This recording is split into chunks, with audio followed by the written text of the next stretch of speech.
오늘 본문은 여호수아 전체 1절에서 7장 1절에서 26절까지 말씀을 포함하고 있습니다. 이스라엘 백성들이 430년간 종살이를 한 이후에 드디어 적각골이 흐르는 가나안 땅으로 가게 되었습니다.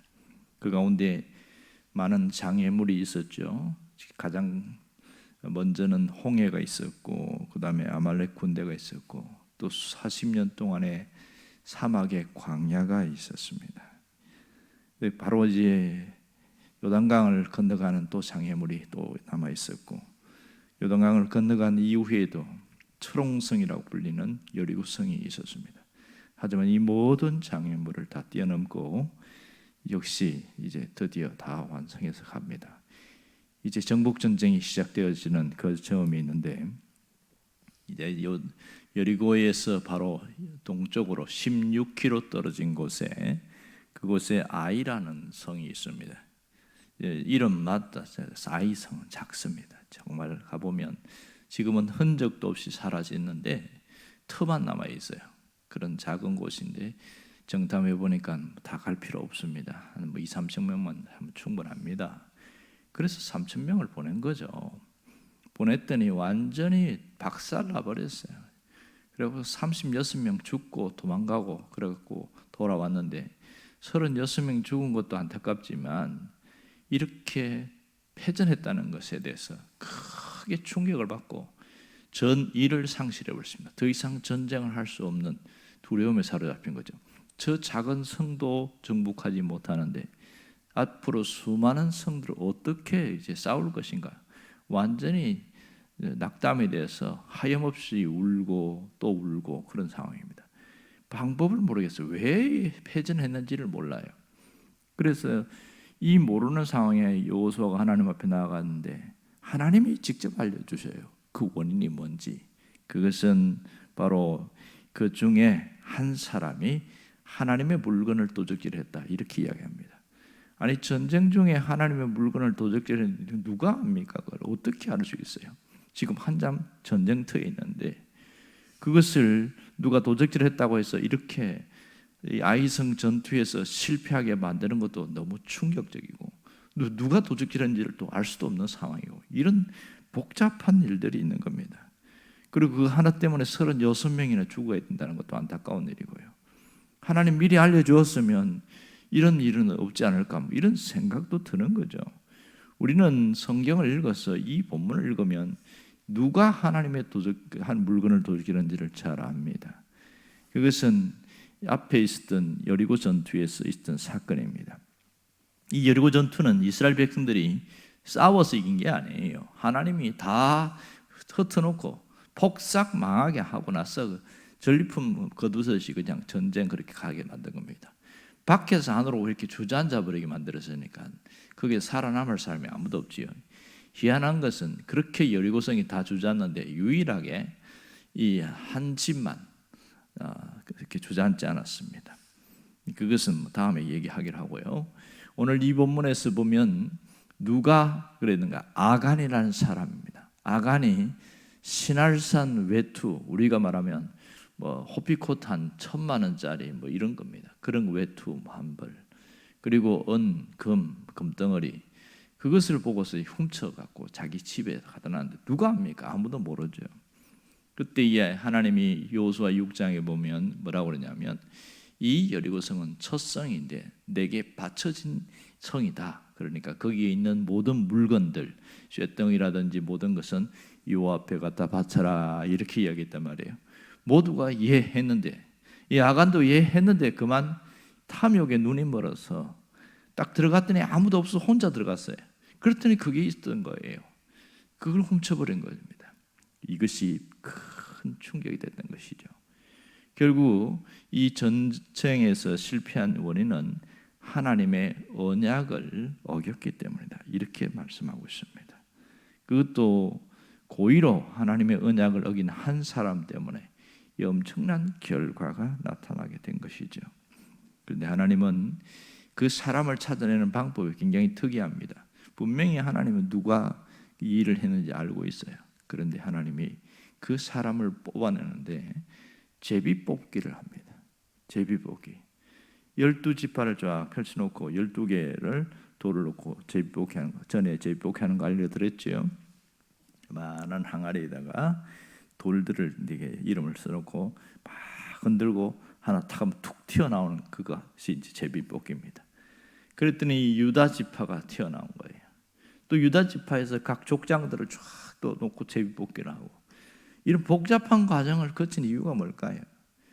비록 이 아간이 엄청난 죄를 지었지만 기회를 준 것이죠. 회개할 수 있는 기회. 그러니까 제비뽑기라는 시간에 상당히 시간이 많이 걸렸어요. 그 시간이 걸리는 동안에 아간이 꿈쩍도 하지 않습니다. 마지막 아간이 자기 이름이 나올 때까지 꿈쩍도 하잖아요.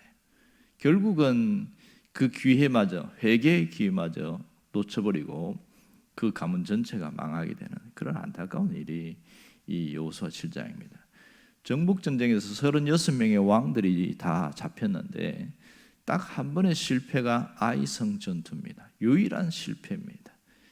이 가운데서 하나님 우리에게 주신 메시지가 뭐냐면, 하나님의 뜻을 구하지 않고 정탐꾼의 말을만 듣고 아이성 전투에 나선 게 문제다, 이 얘기를 하고 있습니다.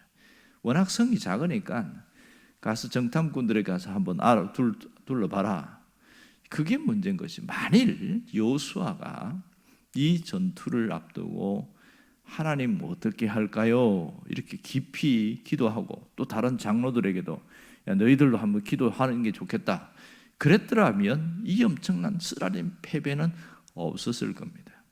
왜냐하면 하나님이 이 전투에서 실패할까 아시기 때문에 가지 마라, 아니면 이 가운데 문제가 있다 이렇게 미리 알려주어서 전투에 앞서서 미리 알게 하실 거거든. 그러니까 철저하게 하나님 앞에 집중하지 않았던 것이 가장 큰 문제라고 볼 수 있겠지요. 우리가 살다 보면 이것쯤은 내가 뭐 할 수 있다는 그런 일들이 참 많습니다. 마치 이들처럼 말입니다. 그런데 우리가 늘 기도하게 되는 일은 뭐냐면, 내가 할 수 있는 일조차도 하나님의 뜻을 구하고 주님이 원하는 것이 무엇인지를 늘 돌다리를 두드리는 것처럼 그렇게 가기 때문에 문제가 일어나지 않게 되어지는 겁니다. 이런 사람이 지혜로운 사람이죠. 혹 우리가 실패를 했거나 그랬을지라도 원인이 무엇인지를 찾아내는 것이 대단히 중요합니다.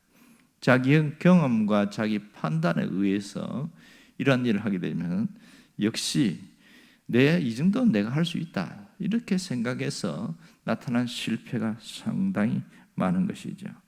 때로는 자신의 재능과 자신의 잘하는 것들이 과신해서 오히려 그것 때문에 어려움 당하는 경우도 참 많습니다. 오늘 이 본문에서 우리가 깊이 깨닫게 되는 것은, 하나님의 것은 하나님의 것이 되게 해야 된다.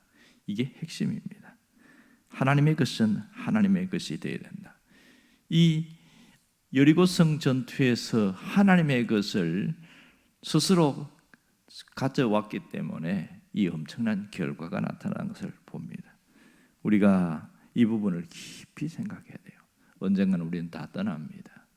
하지만 우리는 이 떠날 것을 생각하지만 때로는 싹 잊어버리고 마치 한 100년, 200년 더 살 것처럼 생각하며 착각하면서 살아갈 때가 있습니다.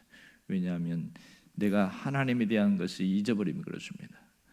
어떤 분이 쓴 그 책에 보니까 자기 그 성도에 대한 이야기가 있더라고요. 암투병한 성도에 대한 이야기인데, 이분은 상당히 견실하고 성실하고 그렇게 열심히 일했던 분입니다. 그런데 그만 이제 병이 들어서 이제 암투병을 하는데 목사님이 신방을 갔어요. 그렇게 가서 이제 믿는 자에게는 영생을 가졌나니 이 말씀을 갖고 설교를 하면서, 집사님 이제 하주님이 천국에서 부르고 계십니다. 그렇게 마음을 준비하세요. 그랬더니 이분이 대뜸 이런 얘기하는 거예요. 아이고 제가 아직 죄가 많아서요. 아니 마지막 이 임종을 앞둔 시기에 이런 얘기를 하면 이게 진실한 고백인 건 사실이에요. 자기 지은 죄가 더 크게 와닿은 거죠. 그럴 때 다시 한번 말씀으로 얘기했습니다. 주님께서 집사님의 죄를 지고 십자가에 다 짊어지고 가셨어요. 그것만 믿으면 됩니다. 그랬더니 이분이 아멘 하는 거예요. 얼굴이 환하게 펴지더니 숨 한번 크게 들으시고 그렇게 임종하신 겁니다. 그렇게 해서 모든 사람들을 볼 때 편안하게 그런 장면들을 얘기하더라고요. 이분이 뭐라고 써놨냐면 이렇게 자신의 성실하게 일하고 자기 기업을 위해서 또 그렇게 일했지만 언젠가는 떠날 수밖에 없는 것이 우리 인생입니다. 이렇게 말하면서 우리가 가진 것, 우리의 생명조차도 때로는 내 것인 줄 알지만 내 마음대로 안 되는 것이 우리의 모습이고 생명도 하나님이 주신 겁니다. 이렇게 써놨어요. 맞는 얘기죠. 그러면서 우리 모든 것이 어쩌면 하나님이 주신 것을 빌려 쓰고 있을 뿐입니다. 이렇게 나옵니다.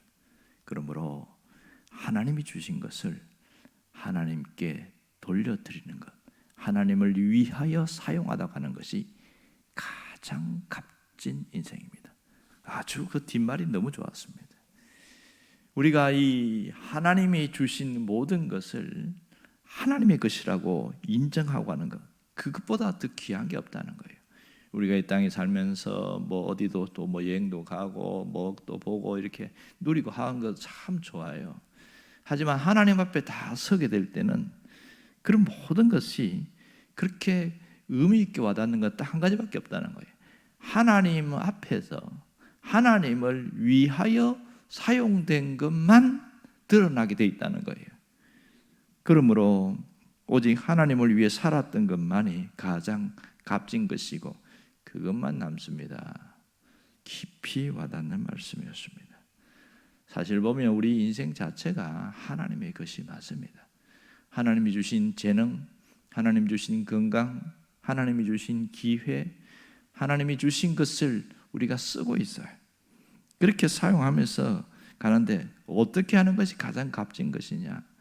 하나님을 위하여 영광스럽게 하나님의 영광을 드러내는 그 일을 하다 가는 것이 가장 값진 것이죠. 여러분, 많은 사람들이 착각하는 게 뭐냐면 하나님의 것이라고 그러면 거의 물질만 생각합니다. 그렇지 않지요.